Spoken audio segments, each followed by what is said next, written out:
Hop, hop, hop!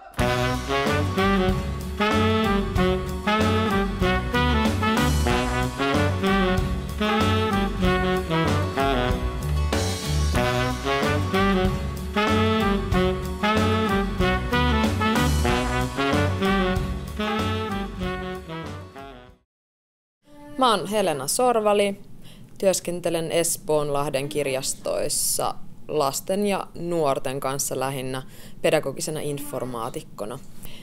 Eli se nyt pitää sisällään aika paljon kaikenlaista. Kehitän lasten ja nuorten palveluita. Se on niinku se mun päätehtävä. Mä aloitin viime vuoden joulukuun alussa, eli on ollut 5 kuukautta. Ja tää on siis äitiysloman sijaisuus, mitä mä teen lokakuun loppuun asti nyt toistaiseksi. Mahdollisesti jatkuu sitten vielä. Mun hommiin ei kuulu hirveästi tämmöiset peruskirjastoduunit. Eli jos nyt ajatellaan hyllyttämistä ja kuormanpurkua ja varausten eteenpäin laittamista tai tämän tyyppisiä juttuja, niin mä en hirveästi niitä tee. Toki tarvittaessa kyllä hoidan niitäkin juttuja, mutta asiakaspalvelu luonnollisesti kuuluu mulle vahvasti ja erityisesti lasten ja nuorten asiakaspalvelu ja heidän kanssaan ajan viettäminen ja mielekkään tekemisen keksiminen. Eli mä oon Petri Müller, kirjastautunut kuljettaja-virkailija nimikkeeltäni ja ollut 15,5 vuotta kirjastauto-osastolla Espoossa. Suoraan kirjastautoon on tullut, että tässä on ollut se ihan muutama poikkeus tuolla ollut Entressen kirjastossa ja muinaisessa pääkirjastossa Leppävaarassa olin ja tämmöisiä tuurauksia. Mutta pääsääntöisesti tässä ihan kirjastoautossa. Tässä on se hyvä puoli, että tämä on hyvin monipuolista työtä, että on se valmistava osuus tässä ennen reitille lähtöä, että pistetään auto kuntoon, että se on reitillä kirjat hyllyssä ja niin poispäin. Ja sitten ajo on se 2-3 kertaa viikossa. Ja muuten se on paljon tuosta osastotöitä myös. Että on tällä hetkellä 3 virkaa tekevää. Nyt 1 tulee aloittaa tässä elokuussa että ajamisen, että pitäisi ajaa sisään hänet sitten, että ihan uusi ihminen. Ja suurin asiakasryhmä on lapsiasiakkaat. Ja meillä on siis 85% on lapsiasiakkaita. Että se on niin tässä semmoinen kiva juttu, että poikkeaa näistä muista kirjastoista aika paljon siinä suhteessa. Toinen, mikä tässä on, että se on aika vapaata hommaa sillä, että oman aikataulun mukaan tavallaan mennään tuolta, saadaan itse aika paljon vaikuttaa siihen näihin reitteihin ja missä käydään. Ja, että se on yksi hyvä puoli. Minä olin Vik kirjastoiminnasta. Aloitin työkokeilun käyttää vuonna 2013 ja tällä hetkellä vuodesta 2014 lähtien olen palveluvirkailija kirjastoiminnassa. Työni kuuluu monipuolisia tehtäviä. Olen mukana kirjaston logistiikka-tiimissä. Tehtäväni ovat esimerkiksi asiakkaan varausten hoito. Toimin puuttuvan aineiston käsittelystä vastaavana henkilönä. Työskennellen myös joskus kirjaston infotiimin asiakaspalvelussa sekä lastentiimin kerhovetäjänä ja kesätoimintaryhmän jäsen. Mä oon Jaana Tyrni, mä oon kirjastopalveluiden johtaja Espoossa ja mä johdan yhdessä johtoryhmän kanssa kaikkia meidän 17 kirjastoa ja paria kirjastoautoa. No mä oon ollut niin kauan, että mä hyvä kun kehtaan sanoa. Eli kun mä oon nyt yli 50 reippaasti ja sitten mä oon aloittanut kirjastoalalla työskentelyn jo ennen kuin mä menin kirjastotiedettä opiskelemaan. Mä päädyin ehkä kirjastoalalle silleen, että mä olin ajatellut lukiossa aika paljon, että mä haluan tehdä jotain hyvää ja mä voisin mennä sosiaalialalle, mutta sitten mun lukio-opo sanoi mulle, että onko sä nyt ihan varma, että se on helposti sellainen työ, että siinä pitää olla tosi taitava jättämään asiat taakseen ja kotiin sitten kun lähtee. Sitten mä rupesin miettimään vaihtoehtoja. Sitten mä pääsin tuonne Helsingin yliopiston kirjaston kurssilainaamaan ikään kuin välivuonna ja siellä oli tosi hauskaa. Ja sitten mä ajattelin, että joo, se on se kirjastojuttu mun juttu. Kaikkein tyypillisintä mun työlle on, että koostuu ihan siis, jos ei nyt tuhansista, niin sadoista erilaisista palasista. Ja tavallaan se, että mulla ei ole mitään työpaikkaa, mä olen luopunut työhuoneesta joskus 3 vuotta sitten, koska mä tajusin, että mun työhän on melkein aina tyhjänä ja sille löytyy paljon parempaakin käyttöä. Eli mun työviikot koostuu sellaista, esimerkiksi tällä viikolla mä oon ollut vaikka työssä Kampissa, Otaniemessä, Tapiolassa, Entressessä, Sellossa.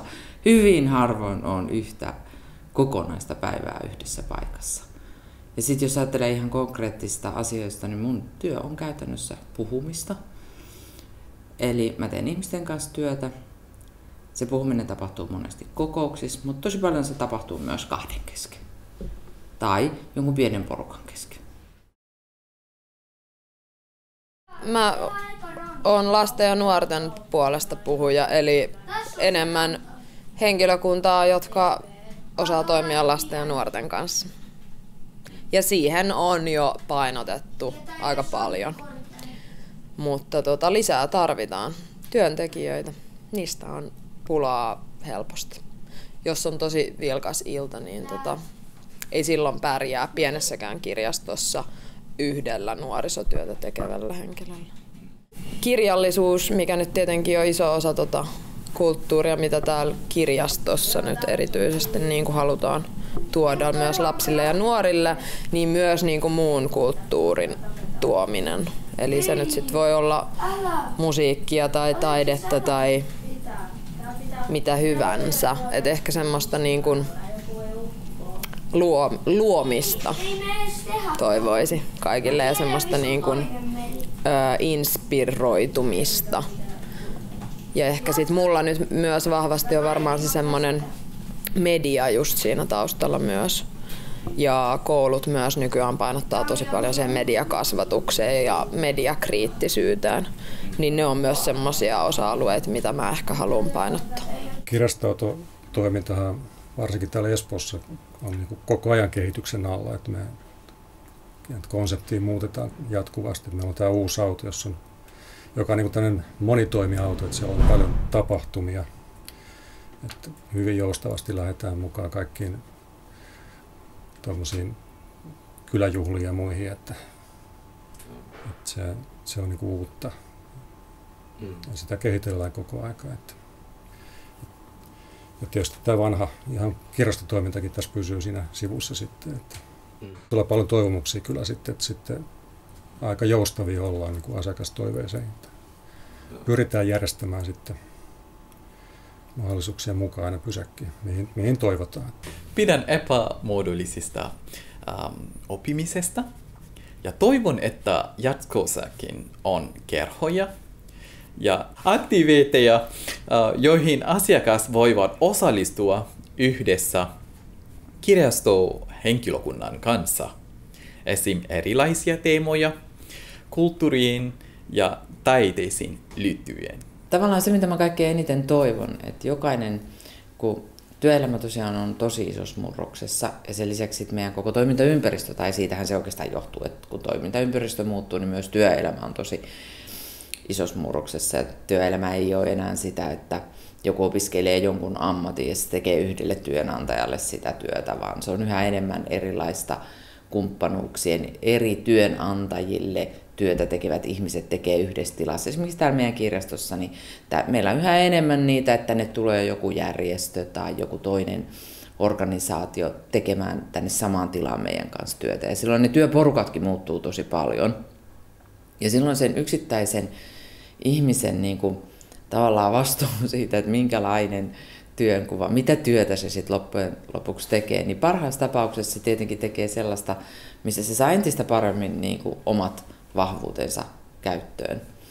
Joo, jos mä ajattelen niin kuin kirjaston palvelujen kehittymistä, niin mä luulen, että kaikkein tärkein juttu on se, että nyt kun meillä ei ole enää sitä ihan itsestäänselvää tehtävää, sitä, minkä me voitaisiin niin kuin 50-luvulla, kun ihmiset kysyttiin, mitä kirjasto tekee, niin varmaan tämä oli semmoinen yhteiskunta, missä me jaettiin joku yhteinen kulttuuriperintö ja kaikilla oli joku käsitys, että kirjasto on just tätä. Se itse asiassa sivumennen sanoen on vähän meille taakkakin, koska kun me tehdään jotain uutta, niin moni ihminen katsoo, että me tehdään väärää, koska se ei enää vastaa siihen käsitykseen, mikä se kirjasto heidän ikään kuin kokemuksensa mukaan on ollut. Mä ajattelen, että mä en pysty sanoa, mitkä ne palvelut on 10 vuoden kuluttua, mutta se, minkä mä toivon, että me jatketaan sillä linjalla, että me kysytään ihmisiltä, me mahdollisimman paljon tarjotaan kaikenlaista ja ihmiset niin sanotusti äänestää jaloillaan. Mutta tärkeää on se, että me reagoidaan silloin, kun yhteiskunnassa tapahtuu jotain. Me ruvetaan silloin miettimään, että miten me voidaan olla avuksi. Silloin mun mielestä meistä tulee niin kuin yhteiskunnallisesti merkittävä organisaatio. Mä toivoisin, että tulevaisuudessa nuoret kävis entistä enemmän kirjastossa, lapset ja nuoret. Ja siihen tarvitaan enemmän resursseja. Ja tietenkin mä toivoisin myös, että lapset ja nuoret kiinnostuis enemmän lukemisesta ja kirjallisuudesta. No siis meidän tulevaisuus on tällä haavaa kyllä aika hyvin turvattu, uskoisin, että kyllä meillä on asiakaskunta isot, just päiväkodit ja koulut on meidän suuri asiakaskunta, että ne kyllä takaa sen, että meillä tarvetta löytyy tälle auton toiminnalle. Ja tämä autohan menee tässä 2-3 vuoden päästä, pitäisi niin kuin vaihtoon mennä, että katsotaan nyt sitten kuinka siinä käy. Toiveissa on, että tällekin jatkoa on. Ei kai Bemböle tosiaan ole sama kuin Hölmölä. Täällähän asuu ihan järkevää porukkaa. Mutta kuka oikein sammutti kahvituvan valot? Joku vois auttaa lisää sisään kantamaan. Bemböle, Bemböle, Bemböle, mä palaan Bemböleen. Minulla on suuri toivo kirjasto-omenasta ja Helmet-kirjastossa. Toivottavasti kirjastossa on jatkossa enemmän monikulttuurisia tapahtumia, jotka sulataisivat kulttuurit yhteen, niin kuin infusion. Toivoitteena, että kirjasto-omenasta tulisi mielenkiintoisia ja suosittu paikka espoolaisille ja kaikille. Mulla on noin 10 vuotta työelämää jäljellä. Ja mä oon siinä onnellisessa asemassa, että meille koko ajan rekrytoidaan uusia ihmisiä. Ja se on mun mielestä yksi mun niinku tärkeimpiä tehtäviä on se, että mun pitää huolehtia, että ne koko ajan, niin ne ketkä tänne tulee tekemään töitä, niin heijastaa sitä maailmaa, missä me eletään. Että ne ei esimerkiksi rekrytoida liian samanmielisiä, vaan tänne pitää saada sitä niin, että kaikenlaiset ihmiset voi tuntea tämän omaksi jutukseen. No ehkä kyllä mä nyt puhun tämän kirjaston puolesta sit kuitenkin, että onhan kirjasto niin kuin aina ollut tosi tärkeä mullekin, vaikka en ole töissä ollut kauaa vielä täällä, mutta niin kuin ehkä semmoinen niin kuin uusi juttu itselle oli kirjastossa just se, että miten paljon täällä on erityyppisiä ihmisiä töissä ja miten oikeasti saa ainakin Espoossa toteuttaa nimenomaan sitä, mitä itse haluaa. Et tosi hienosti niitä työtehtäviä voi sitten räätälöidä sen mukaan. Kirjasto-omenassa löytyy kivoja työkavereita ja toimiva työyhteisö. Viime vuonna vietettiin asialaisten valojuhla Diwali. Yllätyin, että saimme todella paljon kävijöitä, jotka olivat kiinnostuneita, että asiakkaat osallistuvat innolla mukaan ja esim. Tekivät rangolit, koristele kirjaston lattialle. Jos mä ajattelen, että mitä mä haluan sanoa ihmisille, jotka on meillä töissä ja mitä mä haluan sanoa meidän asiakkaille, niin mä haluan sanoa, että kirjastossa voi pitää hauskaa, tämä ei ole mikään vakava juttu. Meillä on tarjota pelkästään hyvää ja mä toivon, että jokaisen työntekijän jokainen työpäivä voisi olla ainakin pieneltä osin myös hauska. Kirjasto kuuluu kaikille.